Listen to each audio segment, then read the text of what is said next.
Lagi niyong iisipin, kailangan niyo pangalagaan din ang inyong sarili. Dala nang mayroon din pamilya sa inyo naghihintay pag uwi niyo mamaya pagtiklop ng araw. So mag-iingat, mga kasama ko naglilingkod sa bayan, especially in the front line sa field. Now, isang masigabong palakpakan para sa ating Chief of Staff, Cesar Chavez.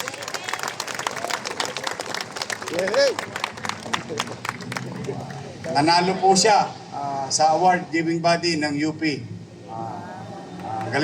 Isa sa pinakamagaling na broadcaster. Ngayon, ikinilala ngayong taon na ito. Congratulations, Chief. Palakpakan natin, Chief. Talaga ng mga taga-Maynila, si Chief lang ang sakalam. No. Congratulations. Ha?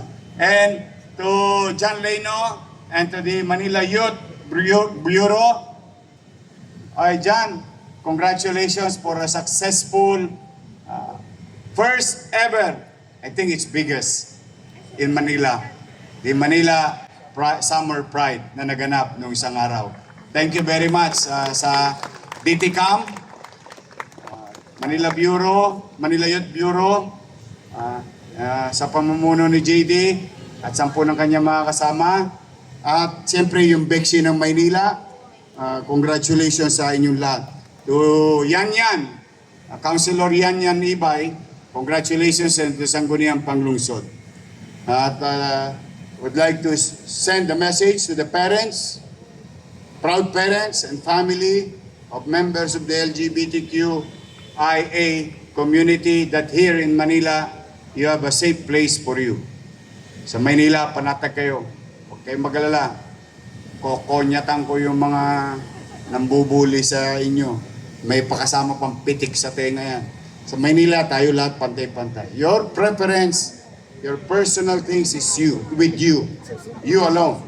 Once we work together, we don't do prejudice.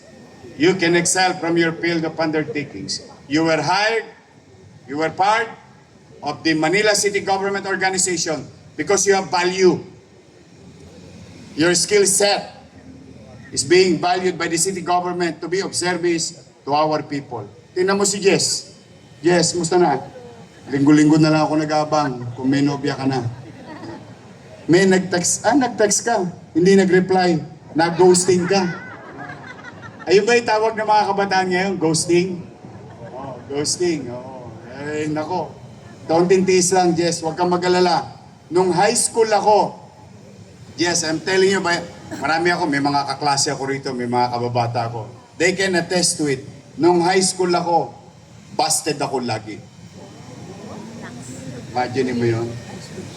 Ano sabi mo na, anong pwede mo masabi after a while? Ako nga pala ang sinahing mo. Kaya, don't lose hope, Jess. Habang buhay, may? Ay, talaga naman. Habang buhay, may? Ayoko yung pare, baka mainis kayo sa akin. But, again, another week. Another challenges for us. But, of everything, no? Of everything. You have to take care of yourself. Sobra tong init na to. I don't want you to get sick. I need each and every one of you to function properly. May awa ang Diyos. Yung teacher ko, ikaw, na-stroke ka na. Kaya kailangan huwag ka nang uulit. Yung teacher ko yan, nung kolehiyo. Basta kayo, mag-cover kayo hanggat maaari. Sa aking mga lolo't lola, mga nanay tatay. To our General Santiago, you tell your policeman. Hanggat maaari. Tuloy ang trabaho, pero mag-ingat.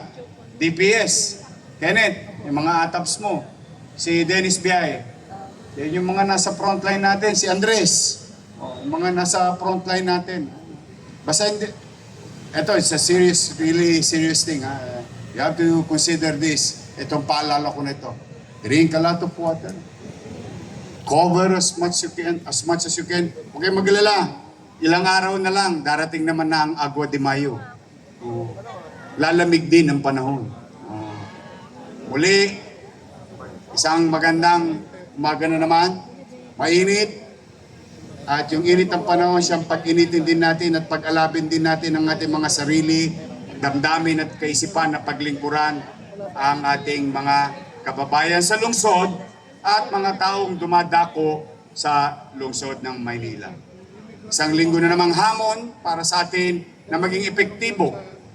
Yes, sometimes we have shortcomings. It's okay. Don't worry. Pero lang ang buhay. Wala namang perfectong organisasyon, walang perfectong samahan, walang perfectong pagsasama, walang perfectong tao. Si Jesus lang laging perfect. Oh, but then again, we have to excel in our field of undertakings. You have to prove that it's worth it na tayo'y bahagi ng pamahalaan sa mata ng taong bayan. Mag-iingat kayo at pagpalain nawa kayo ng pong may kapal. Manila! God first. Thank you.